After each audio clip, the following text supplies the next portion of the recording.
There is a reason why your connection with Allah is dying. You find yourself struggling to wake up for prayer. You haven't touched the Quran since Ramadan. You're drowning in distractions, reaching a point where you feel completely distant from your connection from Allah. But look, there's a way to reverse it. And it's not just one quick thing you need to do that brings this connection back. Because the reason you're in this situation has to do with your daily habits. Small habits that might seem insignificant, but yet, slowly, they destroy your spiritual connection. So in today's video, I'll present the 15 habits that are destroying your connection with Allah. And at the end of this video, I'll share one extra powerful thing that if you truly focus on it, can completely transform your daily life and bring back your heart to Allah. Now let's start. First things first. The first habit that is destroying your connection is delaying goals and good deeds. It's procrastination. Something we're all dealing with, right? But it's a trap because delaying things feeds doubt, while action feeds iman. I mean, look at the daily outlines and the structure that is built around our religion. The 5 daily prayers on specific times of the day. The encouragement to do good things to help others. To walk around with a smile, be productive for the ummah, for this world. Nothing, literally nothing that you read in the Quran and in the Sunnah tells us to be lazy or to procrastinate. So this comes from shaitan, from the devil. You have these big dreams and these big goals, but something is whispering in your ears like, you should just chill and relax for a little bit. Now, where is this coming from? It is something we have to fight against. So start over there, start identifying the things that you are actually procrastinating. Write down your goals and put things into action. Because if you pay attention throughout this entire video, all the 15 single things that I'm mentioning right over here that are destroying your connection with Allah actually means that if you do the opposite of it, it means you become closer to Allah. What is the opposite of procrastination? It is action. Now, number 2, and this one comes actually very close to the first point, it is delaying or neglecting your salah, your prayer. And here is the same story. Discipline versus dopamine. There is an ayah, a verse in the Quran that says, indeed, prayer prevents immorality and wrongdoing. Meaning that prayer is actually the thing that keeps you on the straight path and that protects you from all harm. Just like science is saying nowadays that meditation is a proof and that is actually working, reflecting and winding down a little bit. Our religion, Islam, has been saying this from the beginning of mankind. Prayer should be your foundation. It should not be something that you delay or let aside neglecting it at all. This is a problem. And in my opinion, the number one thing that if you start putting more attention on it, will already bring you so much closer to Allah. Because of 2 reasons. One, you're actually close to Allah because in sujood, this is the place where you are the closest to Him. And second, many scholars agree that salah, prayer, is actually the thing that either makes you a believer, a mu'min, or a kafir, a disbeliever. So yes, I prepared 15 habits that you can work on. But this one is number 1. It's actually so important. And if you're aware of the fact that you are delaying it or sometimes missing it, make it easier for yourself. Set an alarm on your phone. Get some accountability partners around you, your friends, your brothers, or even sisters, that you have to send a Fajr picture to each other. And if you don't do it, you have to pay a price. You have to pay something. Make it a competition. Make it easier for yourself to build these habits, Habit number 3 is neglecting adhkar, the remembrance and dua. I mean, a lot of people that I know, they are praying, but right after the prayer, Assalamu alaikum, Assalamu alaikum, they get up and they continue their day. Well, in the masjid, I also see people who are sitting there, making dua, raising their hands, talking to Allah, taking some time to be grateful, to think about their lives. And adhkar, remembrance, dua, and reflecting on your life is actually so important. It is even scientifically proven that if you reflect on your life, on your days, on your actions, if you take time and take a moment to be grateful for certain things, that it lowers stress, it creates more clarity, and eventually helps you to perform better and reach more success. And this is what everything that the deen, that our religion is teaching us. It is not there to punish us. It is literally there to make us stronger. And we don't realize that always. But trust me, when you start implementing these habits and improving them, you start feeling it in your heart, in your iman, in your success in this dunya even, in all aspects of life. Now the 4th habit is neglecting the Quran. It's something that really distances your relationship with Allah. Because knowledge is the source of light. It helps us to be strong in every other action and all the things that we do with these habits. I mean, I'm sorry to say, but how can we call ourselves Muslims without even opening up the Quran and studying it? We should learn about our religion, remind ourselves of the beautiful stories and get inspiration from that. Because if you look into the stories of the prophets and what they went through, the warnings that we read in the Quran, the beautiful lessons and reminders, this will help us to create more urgency around all the other habits that I'm mentioning throughout this video, So neglecting the Quran is something really big, something we should watch out for. Even if it's just literally reading 1 page after every salah, or just during Fajr or before you go to bed, implement these little habits to make it easier for yourself. And don't put too much pressure. Don't read for hours and hours, it's not needed. Just a few minutes a day, or even listening in the car or when you are at work. This is already so much better than doing nothing. Habit number 5 is not protecting the tongue. I mean, how many people, including Muslims, do we see that are just speaking what's on their mind, talking in a very negative way, having arguments, fights, gossiping about other people and if this and that. I mean, all this negativity that is coming out of your mind, out of your heart, it is really toxic. And there's this beautiful hadith, this narration of the Prophet, peace be upon him, where he said, speak good or remain silent. And this is beautiful. I mean, we Muslims should spread positivity. And when we open up our mouth, we should say something good. When there's anything negative on our mind, let's just remain silent. Why do we open up our mouths? Like it's not needed. And it's a way to protect yourself and your heart by not letting yourself go and just, we should replace it with good words, with beautiful, positive love. Replace it with dua. Even if there's someone who's really working on your nerves. I mean, I get it. I have that sometimes as well. I'm frustrated. I'm mad sometimes. But it's a test. It's a test from Allah. And if you don't listen to that, if you just let it all out, it brings you further away from Him than closer. Now, habit number 6 is eating haram or eating unhealthy in general. I mean, how many people do we see nowadays that are literally eating junk food 24/7? All these snacks, candy, sugars, and processed food and everything. I mean, what a lot of people don't realize is that what you put into your body is, yes, it's processed in your brain by dopamine. If you eat something sweet, yes, oh, it feels nice. But all of your organs, they don't reply in that way. They don't think, oh, it's all nice and all delicious. Because your organs take everything that you eat and they use it as a fuel. It's your energy. It's the source of you even literally being able to talk, to speak, to see, to breathe. Your body is a trust from Allah. He has given you your body. It's literally a gift. And look how we people are treating it. Astaghfirullah. And again, with all of these habits, it literally comes down to either short-term pleasure or long-term gratification. Because a nice burger and some nice candy right now might feel good in the moment, but you will regret it on the long term. While the other way around, if we take care of our bodies, it is something that makes us stronger. It will help us to focus in our salah, in all the things that we do with our work and business, the way we are aware in the moment and can enjoy things with our families. It is a real thing, especially if you look into the statistics.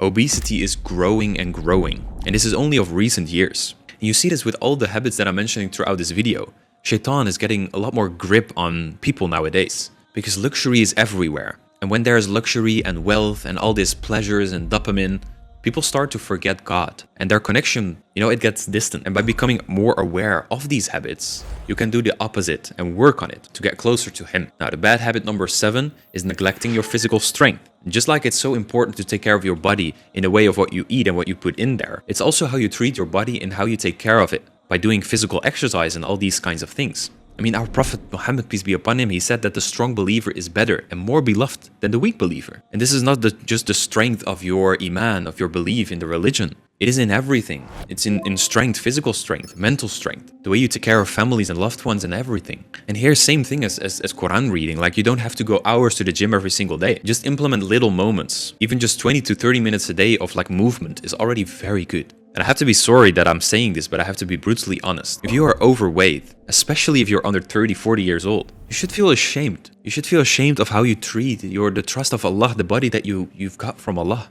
I mean, if you look into the posture of our Prophet, his belly was never over his chest. It was straight. And there are many stories of the Sahabas and how they took care of themselves and how it actually was really far away from normal to be overweight. Once again, it is just part of nowadays luxury and all the temptations that we have out there. But we have to fight back. Now, habit number 8 is neglecting rest and sleep balance. So sleep is super, super important. And just like the Prophet said, your body has a right over you. And with all these three things that I just mentioned, from what you eat to how you exercise to also how you sleep, Allah, He created the night and the day for a reason. The night is there to rest, to pray, to reflect. And the day is there to really go out there. Nowadays we have young teenagers waking up all night just to play games and be on social media, to gather outside, but why?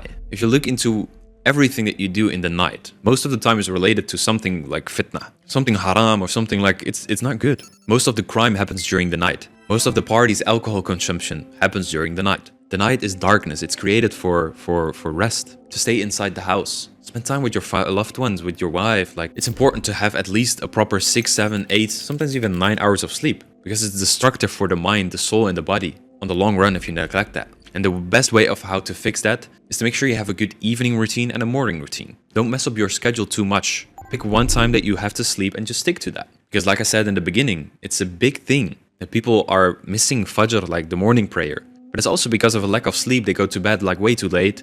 And how you go to bed is actually how you wake up. So keep that in mind. Now, number 9 is neglecting gratitude. I actually mentioned this in the form of dhikr and dua. But just gratitude in general is very important. Because Allah says in the Quran that if you are grateful, that He will surely increase you. And the Prophet said in another narration that we should look at the people below us, not the people who are ahead of us. Because by looking at the people who are below us, we will start appreciating the favors of our Lord. I mean, there's always someone with a better car, a nicer outfit, a nicer this, more money. But if we always think about that and compare ourselves to others, we forget that we literally have a body. We can walk. Maybe some people cannot walk. You have a roof over your head. Some people don't even have a house. So be grateful for what you have. It is very, very bad for the heart to have such greed and look at others and like be jealous. It's not good. Trust in the process and say Alhamdulillah for everything that you have. Now another one, habit number 10, is something that not a lot of people mention. It is neglecting tafakkur. It is the reflection on the creation. I mean, Allah says in many, many verses where He invites us of like, do you not see? Do you not look around? Do you not reflect on the creation?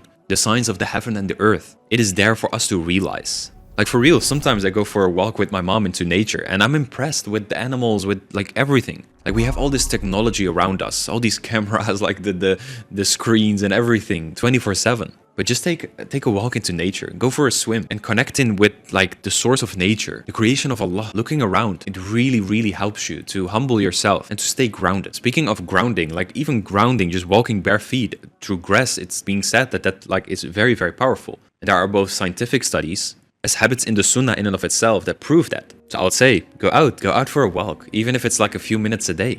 You can combine it by treating your body in the right way, by exercising, go for a run, do something fun. Because that's the whole thing. All of these things that I'm mentioning, like the opposite of all these bad habits, are actually fun if you do it consistently and you look at the benefits of them. Now, habit number 11 is neglecting family and real relationships. I mean, we live in a time where we are more connected than ever, through social media, online networks, platforms and everything. But yet, depression rates are higher than ever. People feel lost, they feel depressed and disconnected to others. Families spend less time alone, they don't gather anymore. People marry way later than usual, than like back in the days. While our religion, it talks about the importance of parents' good treatment, maintaining like the family connections and everything. Brotherhood, sisterhood, it's so important and it helps you. If you have the right friends, and the right family members, the right partner, the right spouse, it helps you, you know, to as an accountability, to stay on track, to see what is important, and just true connection with others. It is like I mean, we as humans, we are social creatures. We need that. We need people around us. So don't neglect that. Take your mom out for dinner, give your dad a call, talk to your brother, do some things. Like, it's important. And then habit number 12, it is neglecting Islamic knowledge in general. Like I said earlier in this video, knowledge is light. It is the thing overall that helps us to stay closer to Allah, to become stronger and better in improving our habits. Because for example, the other day I was talking to someone about negative habits such as smoking cigarettes or something. And I told this person, I would never be able to smoke myself. Why? Because my mental association with that is just so bad and so negative. Because there's knowledge in my mind about what the negative benefits of smoking are for your lungs, for your body, the smell of it, like all of it. And why is that? This because of knowledge. Once you start learning and understanding everything about food, the power of meditation and prayer in and of itself, you study the deen, you study the Quran, it helps you to stay stronger. Even if the whole world would be against you, you can remain firm if the knowledge is in your mind and you know what you're doing it for.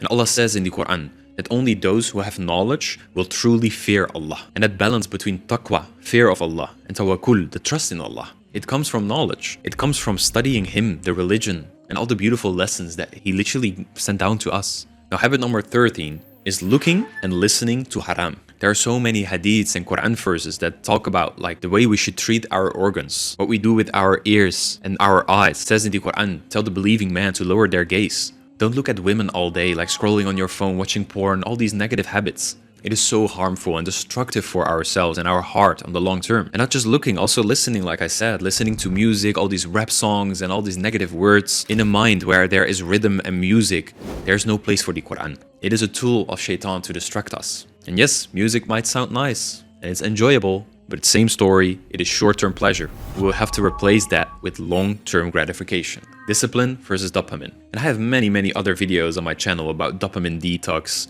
working on improving habits and all these kinds of things for the sake of Allah. We have 2 very powerful habits left, but I invite you to keep watching those after this one. Now let's move ahead. Number 14, the habit over here, is not giving charity. I mean, sadaqah is something so underrated. There's an ayah, a verse in the Quran, where Allah is asking and inviting, and He says, who will lend Allah a goodly loan? Paying charity, sadaqah, is an investment in your akhirah, because giving and spending in charity will never ever be a decrease in wealth. This is a promise from the Prophet and something very important to keep in mind. Even with myself, like for example in my businesses, I have a rule for every project that I start, that I want to make Allah subhanahu wa ta'ala my business partner. In the things that I do and the barakah that I feel in every single penny that I earn, it is beautiful. We have to keep in mind that the money that goes through our hands, it is a gift from Allah, and it's a tool that we can use to help and serve others with. Our families, our loved ones, people in the communities. So don't neglect that. Giving softens the heart and it invites barakah, it invites goodness. Now the last one, and this is a super important one, it is negative thinking in general and doubting Allah's plan. You know, with everything, with all the negative and bad behaviors and habits that we've talked about, procrastination, negative thinking, not working out, you know, eating junk food, it is literally all you distrusting Allah's plan. And Allah mentions so many times in the Quran, in different verses where He also says and talks about the fact that you might dislike something while it's actually good for you, and also the other way around. And also the verses like, after hardship comes ease. Like sometimes we just have to make a sacrifice in the moment for the future as an investment. So why all that negative thinking? Why all that negative behavior when you have the alarm for Fajr and be like, oh, why? Why do I need to wake up? Oh, why do I need to go for a run? Why do I need to treat my body like that? Not being grateful for things that you got from Allah, all these kinds of things. Trust me, let me give you a very powerful and brutally honest advice. People who are not here with us anymore, people who died, they wish that they were in your position right now, that they could wake up and pray Fajr, that they could walk for and go for a run and treat their body nicely, to make a little bit more dua. But it's too late. And make sure with all these habits and all these things that I mentioned throughout this video, that you will not regret it once it's too late for you. We don't know how much time we have left. Some people die when they are 80, and I hope you will too. You will have a long life, inshallah. Some people, they die in their teenage years, 20, 30 years old, and they didn't expect that. So live like every day is your last day. And you will see how you can improve your life in such crazy ways. SubhanAllah, it's beautiful. The religion is a gift, and I invite you to work on all of this. Because the rules that Allah put in here in this religion are not just restrictions and rules, no. It is literally a plan, an action plan to improve our lives. Alhamdulillah. Alhamdulillah for Islam. May Allah bless you. Thank you for watching, and I'll see you in the next video. Assalamu alaikum wa rahmatullahi wa barakatuh.